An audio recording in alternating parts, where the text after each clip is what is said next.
오늘은 알프레드 아들러의 명언을 통해 좋은 부모, 리더가 되는 방법과 가치 있는 사람이 되는 방법에 대해 알아보겠습니다. 혼내지도 칭찬하지도 마라. 애초에 화를 내는 것과 혼내는 것은 구별할 수 없다. 인간은 그렇게 요령이 좋지 않다. 혼내고 있을 때는 반드시 화의 감정이 동반된다. 그렇기 때문에 혼내는 것과 화내는 것은 다르지 않은 것이다. 자신도 모르게 욱한다는 심리는 있을 수 없다. 평소에는 온화한 사람이기 때문에 결코 나를 잃고 감정적으로 행동하지 않을 것이라고 말하고 싶겠지만 그건 잘못된 생각이다. 인간에게는 자신이 놓인 상황을 순간적으로 판단하는 힘이 있다. 예를 들어 아이가 말을 안 듣거나 사고를 치는 바람에 자신도 모르게 욱해서 큰 목소리로 화를 냈다고 해보자. 그것은 순간적으로 이 상황에서는 감정적인 편이 나에게 이득이다. 제대로 혼을 내기 위해서는 화를 내는 편이 좋겠다고 판단하여 스스로가 화의 감정을 만들어낸 것일 뿐이다. 하지만 그런 화의 감정을 만들어내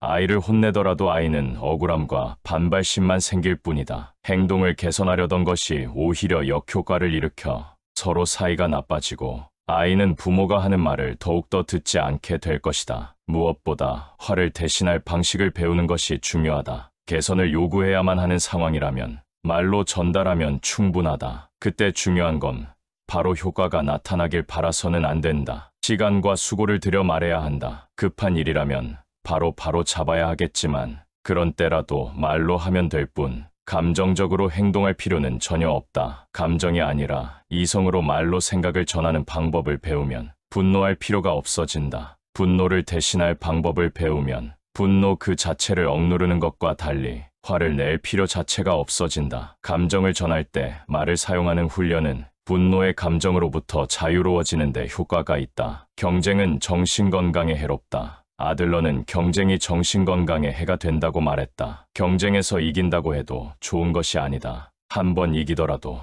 또 언제 어느 때 질지도 모르는 것이기 때문이다. 그렇게 언제 질지 몰라. 모두가 전전긍긍하는 사회는 좋지 않다. 이긴 사람이 있다면 진 사람도 있을 것이고 그렇게 되면 사회 전체로 봤을 때 플러스 마이너스 제로가 된다. 그런 사회가 되어서는 안 된다. 다만 저런 사람이 되고 싶어라고 생각할 만한 사람이 있는 것은 긍정적이다. 그런 롤모델이 있는 것은 분명 좋은 일이다. 그런 사람을 목표로 힘을 내는 것은 생산성을 높이는 원동력이 되기도 한다. 하지만 그렇다고 해서 그 사람을 이기려고 생각하지는 않아도 된다. 그 사람은 그 사람의 방식으로 일하는 것일 뿐이다. 무엇보다 중요한 것은 자립하는 것이다. 동기부여의 원천은 혼나지 않기, 칭찬받기에 있고 그런 조직은 혼나지 않게 일하고 칭찬받지 않는다면 일하지 않는 사람을 키워낸다. 그런 사람들을 많이 키워낸 결과가 지금의 사회이다. 미래에는 확실하게 자립해서 자신의 판단대로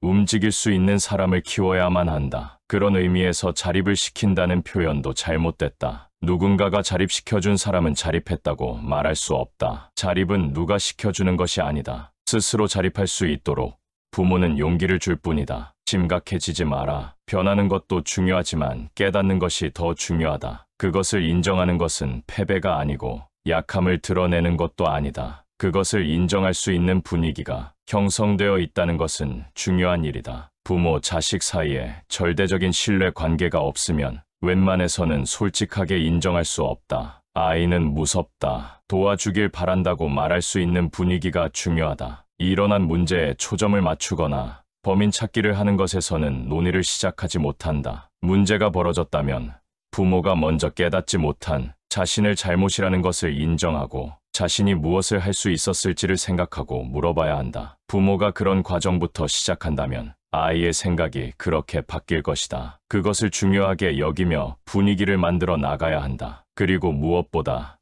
지금 자신의 방식이 좋다고 생각하더라도 지나치게 고집하는 것은 좋지 않다. 상대방의 제안에 대해 유연하게 생각해야 한다. 또한 심각해지지 않는 것이 중요하다. 문제는 항상 일어나기 때문이다. 한 가지 문제가 해결되었다고 해서 그것으로 끝나지는 않으며 곧 새로운 문제가 일어난다. 유소년기의 문제가 해결되었다고 생각될 무렵이면 또 사춘기의 문제가 일어난다. 문제가 있다면 진지하게 생각해야지. 실실 웃고 있어서는 안 되겠지만 그렇다고 해서 심각하게 고민한다고 꼭 좋은 수가 나오는 것도 아니다. 문제를 일으킨 범인 찾기는 더더욱 아무런 의미가 없다. 중요한 것은 앞으로 무엇을 할 수 있는가를 생각하는 태도다. 부모라고 해도 완전한 답을 가지고 있지 않기 때문에 아들러가 말하는 불완전한 용기를 가져야 하는 것이다. 그러면 다른 사람들도 마음을 편하게 먹게 되어 솔직한 소통을 할 수 있을 것이다. 많은 이들이 부모의 자리에서 자녀 교육에 어려움을 겪고 소통에 불편을 겪는다. 그렇다면 이렇게 어렵고 불편한 위치에서 좋은 부모가 되기 위해서는 무엇이 필요할까? 아들러는 인간을 불완전한 존재이자 사회적 맥락에서 끊임없이 변화하고 발전하는 존재로 여기는데 사실 부모도 불완전한 존재라는 것이다. 실제로 부모가 불완전하다는 것을 깨닫는 것만으로도 많은 문제의 실마리가 풀린다. 강압적으로 지시하고 혼내며 자기 말만 맞다고 우기는 부모도 있다. 아이들은 이런 부모를 보며 많은 이들이 나는 저런 부모가 되지 말아야지, 혹은 나도 저런 부모가 되면 어쩌지 하는 생각을 한 번쯤 해봤을 것이다. 하지만 막상 부모가 되고 나면 어떤가? 수많은 문제 상황과 마주하며 잘 해낼 수 있을지 두려워진다. 우리가 그토록 닮고 싶지 않았던 부모처럼 되지 않기 위해서는 어떻게 해야 할까? 그저 용기를 주는 것만이 부모의 역할이다. 완벽해서 부모가 되는 사람은 없기 때문이다. 자기 스스로에게도 마찬가지다. 스스로에게도 끊임없는 지지와 용기를 보내야 한다. 이 조언들은 비단 부모 자녀 관계뿐만 아니라 직장에서, 사회에서, 인생에서 모두 적용할 수 있다. 인간은 자기 자신이 가치 있는 사람이라고 느낄 때 용기를 얻는다. 자기 자신이 가치 있다고 느낄 때는 언제일까? 보통은 다른 사람에게 도움이 되는 행동을 했을 때 자기 자신을 가치 있는 사람이라고 느낀다. 우리는 용기를 얻기 위해 다른 사람을 돕고 살아야 한다. 용기를 잃은 사람은 다른 사람을 도울 마음이 없다. 그런 사람에게 용기를 주기 위해 감사의 표시나 칭찬을 하는 것이 좋다. 이런 이야기를 자주 듣다 보면 자기도 모르게 다른 사람을 돕고 용기를 낼 수 있다. 주변의 평가에 마음이 흔들려서는 안 된다. 있는 그대로의 자신을 받아들여야 한다. 불완전한 나를 받아들이는 용기가 필요하다. 용기란 힘든 상황에서도 남을 생각하고 문제를 해결한다. 용기가 없는 사람이 어려움이 생기면 자기만 생각한다. 용기 없는 사람은 다른 사람의 시선과 평가에 관심이 많다. 다른 사람에게 도움이 되는 일을 하기보다 자신이 어떻게 보이는지가 중요하다. 주변의 평가에 관심이 없는 사람은 주변 사람들이 자기를 인정해주지 않아도 만족하며 살 수 있다. 다른 사람의 평가와 상관없이 자기 자신이 괜찮다고 깨닫는 것이 바로 용기이다. 타인의 실패나 단점을 지적하거나 몰아붙이면 그 사람은 많이 힘들 것이다. 행동이 어설프고 틀렸더라도